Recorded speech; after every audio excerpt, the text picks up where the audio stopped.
కృపాభరితుడైన యేసుక్రీస్తు ప్రశస్త నామన మీ అందరికీ నా హృదయపూర్వకమైన ధన్యవాదాలు. కాపరులారా, మీ సంఘం బాగుందా? ప్రభు ఆగమనం నిమిత్తమై సంఘాన్ని పెళ్లి కుమార్తెగా సిద్ధం చేస్తున్నారా? లేక అనేక మంది విచిత్రమైనటువంటి బోధలు, విచిత్రమైన కార్యాలు చేస్తున్నారు, అవి చేసుకుంటూ కూర్చున్నారా? వస్తున్న ప్రభు నిమిత్తమై సంఘాన్ని పెళ్లి కుమార్తెగా సిద్ధపరచండి. విశ్వాసులారా, మీ కుటుంబంలో అందరూ బాగున్నారా? ఒకరు రక్షించబడి మరొకరు రక్షణ లేదు అంటే దాని అర్థం ఏమిటి? దేవుడు మీ కుటుంబంలో ఉన్నవారిని రక్షించుటకు సామర్థ్యవంతుడు కాదా? శక్తిమంతుడు ఆయన. అయితే జక్కయ్య ఇంట్లో కూర్చొని ఒకే పర్యాయం జక్కయ్య, నేడు మీ ఇంటికి రక్షణ వచ్చి ఉన్నది అని చెప్పిన ఆ గొప్ప దేవుడు నీ ఇంటి గురించి ఎందుకు చెప్పడం లేదు? జక్కయ్య ఇంటిలో నుండి అక్రమం బయటికి వెళ్ళిపోయాది. నీ ఇంటిలో నుండి అక్రమం వెళ్ళిపోయిందా? అక్రమం పోతే వెంటనే ఆయన రక్షణ మీ కుటుంబంలోకి రావటానికి సిద్ధంగా ఉంది. ఏది అక్రమం అని మీరు అడగచ్చు. క్రమం కాని ప్రతి ఒక్కటి అక్రమమే. దయచేసి ఈరోజైనా అక్రమాన్ని బయటికి పంపివేయటానికి ప్రయత్నం చేయండి. నా యేసు నీ కుటుంబంలో ప్రతి వారిని రక్షించుటకు శక్తిమంతుడుగా ఉన్నాడు. ఆదికాండం 4వ అధ్యాయం 8వ వచనం. కయీను పొలములో హేబెలుతో మాట్లాడుతూ అతని మీద పడి అతన్ని చంపినని నిన్నటి దినాన కూడా చెప్పాను. నిన్నటి దినాన మాటల గురించి చెప్పాను. ఈ రోజున వారు పొలములో ఒకరితో ఒకరు మాట్లాడుకుంటూ ఉన్నారు. పొలము అనేది వాస్తవంగా వ్యవసాయం చేసే భూమి అని అర్థం. పొలంలో రకరకాలైన పంటలు పండుతూ ఉన్నాయి. భూమి మీద జీవిస్తున్న ప్రతి ఒక్క వ్యక్తి కూడా ఆ పొలంలో పండే పంటల మీదే ఆధారపడి బ్రతకాలి. మన పితరుల కాలంలో దేవుడు మన్నా కురిపించాడు. అయితే ఈ రోజున మనమందరం కూడా పొలంలో పండే పంటలే, కూరగాయలైనా కూరలైనా ధాన్యమైనా ఏదైనా కూడా పొలంలో పండాల్సిందే. కాబట్టి పొలం శ్రేష్టమైనది అని చెప్పడంలో సందేహం లేదు. అదేవిధంగా ఆత్మీయంగా ఆలోచన చేస్తే సందర్భాన్ని బట్టి పొలము సంఘము అని చెప్పచ్చు. మొట్టమొదట ఆదాము హవ్వకు పుట్టిన కయ్యను హేబేలు 2 రకాలైన సంఘాలవి.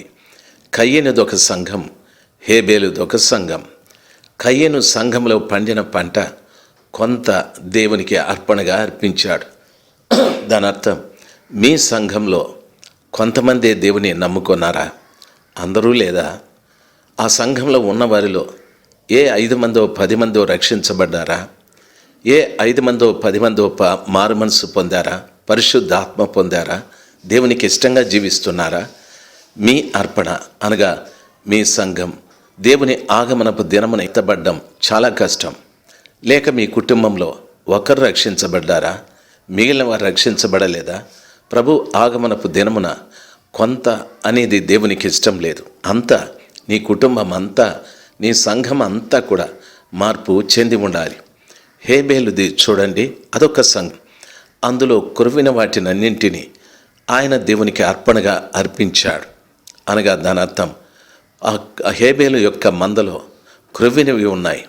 ఆత్మీయంగా బలపడిన వారు, ఆత్మీయంగా స్థిరపడిన వారు, ప్రార్థనా పరులు, ఎందరో ప్రియులర వాక్యాన్ని బోధించువారు, చక్కటి సాక్ష్యములు చెప్పువారు, దేవుని మహిమ కొరకు జీవించేవారు హేబేలు సంఘంలో ఉన్నారు. మీ సంఘంలో అలాంటి వారు ఉన్నారా? అప్పుడు ప్రభు ఖచ్చితంగా మీ సంఘాన్ని ఆయన అంగీకరిస్తాడు, మీ కుటుంబాన్ని ఆయన అంగీకరిస్తాడు. ఈ రెండు కూడా 2 సంఘాలు. ఈ 2 సంఘాలను గురించి ఆలోచించండి. కయీను పొలంలో మాట్లాడుతూ తన తమ్ముడైన హేబేలును చంపేశాడు. ఈ రోజున సంఘాలలో మాటలు ఎక్కువ అంటే దాని అర్థం హేబేలు ఆత్మానుసారి, కయీను సంపాదకుడు లోకానుసారి. ఈ రోజున సంఘాలలో లోకానికి సంబంధించిన మాటలు ఎక్కువైపోయాయి. ఆత్మ సంబంధమైన మాటల్ని చంపేస్తూ ఉన్నారు, ఆత్మీయుల్ని చంపేస్తూ ఉన్నారు.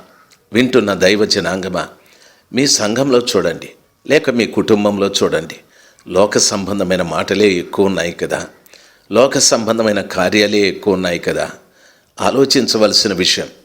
మీ సంఘంలో ప్రార్థించేవారు ఎంతమంది ఉన్నారు? మీ సంఘంలో ఉపవసించేవారు ఎంతమంది ఉన్నారు? మీ సంఘంలో నిజంగా కన్నీరు కార్చేవారు, రక్షించబడిన వారు ఎంతమంది ఉన్నారు? అలాగా ఆలోచించండి. పొలంలో పనికిరాని మాటలు, ఇతరులను చంపేటటువంటి మాటలు మీ పొలంలో ఉన్నాయేమో, మీ సంఘంలో ఉన్నాయేమో. మీ సంఘంలో మాటలు ఆత్మీయతను చంపేస్తూ ఉన్నాయేమో. ఈ రోజున చాలామంది సంఘాలలో స్వస్థతలు స్వస్థతలు స్వస్థతలు అని మాట్లాడుతూ ఉన్నారు.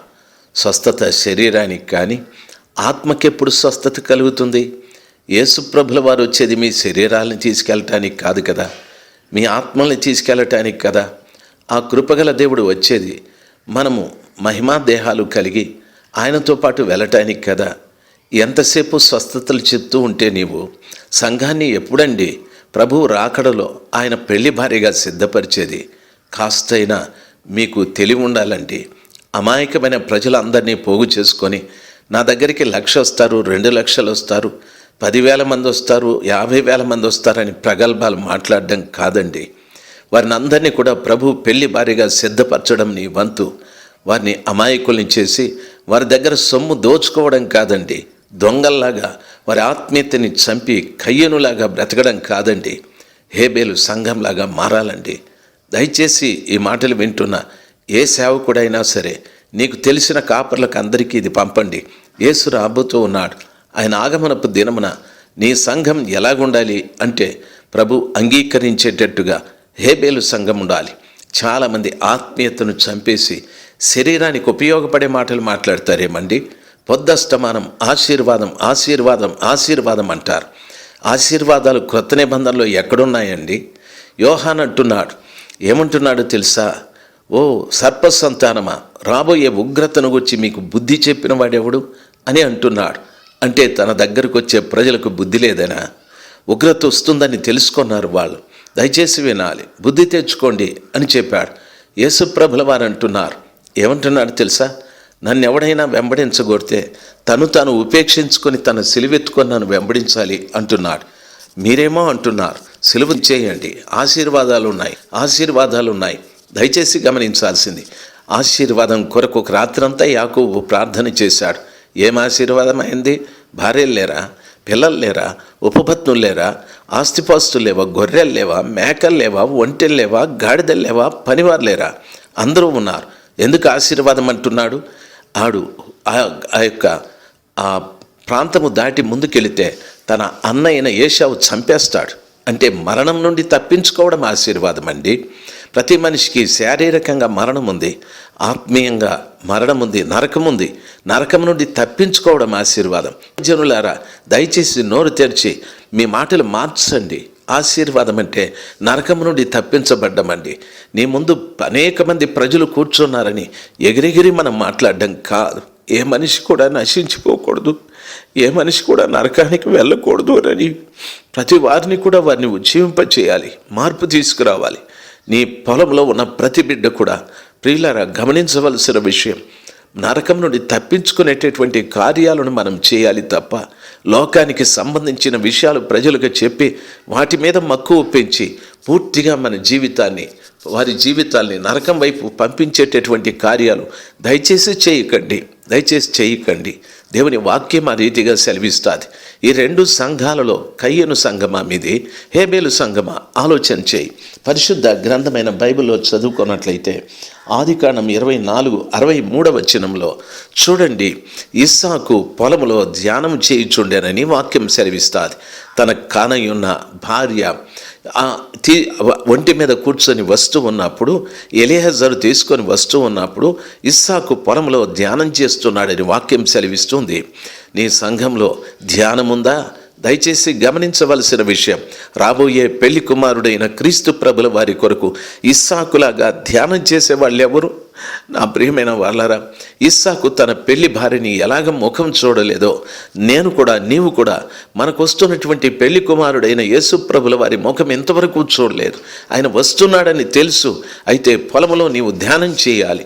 అంటే ప్రతి ఒక్కరూ కూడా రానయ్యున్న పెళ్లి కుమారుని కలుసుకోవటానికి ధ్యానం చేయాలి. రిబకా వచ్చి అక్కడ దిగుతూనే ఇస్సాకు ఆమెని ముఖం మీద ముసుగు వేసి ఆమెను తీసుకెళ్లి తల్లి గుడారంలో ఉంచెనని వాక్యం సెలవిస్తుంది. రానయ్యున్న పెళ్లి కుమారుడైన యేసు ప్రభుల వారు పొలంలో ధ్యానం చేసే వారిని తీసుకువెళ్ళి పరలోకంలో ఆయన చేరుస్తాడండి. దయచేసి వినాలి సంఘమా. ఈ రోజున ప్రతి సంఘంలో కూడా పెళ్లి కుమారుడైన క్రీస్తు ప్రభుల వారి కొరకు ధ్యానం చేసే వ్యక్తులుగా ఉండాలి. ఓ కుటుంబ పెద్దలారా, మీ కుటుంబంలో కూడా రానయ్యున్న పెళ్లి కుమారుడైన క్రీస్తు ప్రభు కొరకు ధ్యానం చేసే వ్యక్తులుగా మారాలి. బైబిల్ ఆ రీతిగా సెలవిస్తుంది. చూడండి, వాక్యంలో చెప్పబడినటువంటి మాట లేవీకాండం 19వ అధ్యాయం 19వ వచనంలో నేను చెప్తున్నాను, నీ పొలంలో వేరు వేరు జాతుల విత్తనములు చల్లకూడదు అని వాక్యం సెలవిస్తుంది. ఒకే జాతి విత్తనాలు చల్లాలి. బోయజు పొలములో గోధుమల పంట చల్లుతున్నారు, ఆ తర్వాత ఎవల పంట చల్లుతున్నారు. రెండు ఒకటే పర్యాయం ఒకే పొలంలో చల్లడం లేదు. ఈ రోజున సంఘాలలో రకరకాలైన విత్తనాలన్నీ విత్తుతున్నారు. ఏంటండి, యేసు ప్రభుని గురించి చెప్పమంటే యేసు లేడనేవారు కొందరు, పరిశుద్ధాత్ముడు లేడనేవారు కొందరు, యెహోవా లేడనేవాడు కొందరు. ఏమండి, ఈ పొలాలన్నీ కూడా ఏమైపోవాలి? ఈ సంఘాలన్నీ నాశనమైపోవాలి. కొంతమంది పరిశుద్ధాత్ముడే లేడు, స్వస్థతలు లేవు, భాషలు లేవు, ఇలాగే ఎన్నో మాట్లాడుతున్నారండి. దయచేసి గమనించవలసిన విషయం, నీ పొలంలో రెండు రకాలైన విత్తనాలు దయచేసి విత్తకండి. ఒకే రకమైన విత్తనం, ఆ విత్తనము యేసు ప్రభులవా. అందుకనే బైబిల్ సెలవిస్తుంది, గోధుమ గింజ భూమిలో పడి చనిపోతేనే కానీ అనేక గోధుమలు కావు అన్నట్టుగా యేసు ప్రభుల వారు మన సంఘాలలో చనిపోయాడు. ఆయన తిరిగి లేచాడు పునరుద్ధానుడై. మనం కూడా అనేక గోధుమలుగా మార్చబడాలి. మన పొలాన్ని చూసినప్పుడు గోధుమ పంట అది పండినట్టుగా కనిపించాలి. బాగా గమనించవలసిన విషయం, వేరు విత్తనాలు చల్లకండి. అందులో ఒకవేళ గురుగులు చల్లేస్తూ ఉన్నారేమో, అందులో పనికిరాని మొక్కలు మొలిచిపోతున్నాయేమో, పిచ్చి మొక్కలు, గచ్చ పొదలు, ముళ్ళ చెట్లు, పల్లేరు చెట్లు ఇలాంటివన్నీ మొలిచిపోయాయేమో. ఓ కాపరి లేక విశ్వాసి, నువ్వు వెళ్తున్న సంఘంలో రకరకాలైన పిచ్చి మొక్కలు మొలిచేయేమో. దయచేసి చూడు, అలాంటి సంఘం నిజంగా దేవునికి ఇష్టం లేని సంఘం. అందుకే లేవియా కాండంలో వాక్యం స్పష్టంగా చెప్పబడింది 19:19లో రెండు జాతుల విత్తనములను చల్లకూడదని. రెండు జాతులు అంటే ఒకటి ప్రభువుకు సంబంధించిన జాతి, అది దేవుని వాక్యం. రెండవది సాతానుకు సంబంధించిన జాతి, అది గురుగులు. ఈ రీతిగా రెండు చల్లితే నిజంగా పొలం పనికిరాదు కదా. దయచేసి పౌరుషం కలిగి పని చేయండి. పనికిరాని పిచ్చి మొక్కల్ని పెరికివేయండి. దేవునికి ఇష్టమైనటువంటి పండించే పొలముగా చేయండి. కయ్యూను పొలం కాదు, హేబేను పొలంగా మార్చండి. దేవుడి కృప మీ అందరికీ దయచేయునుగాక. Amen, amen.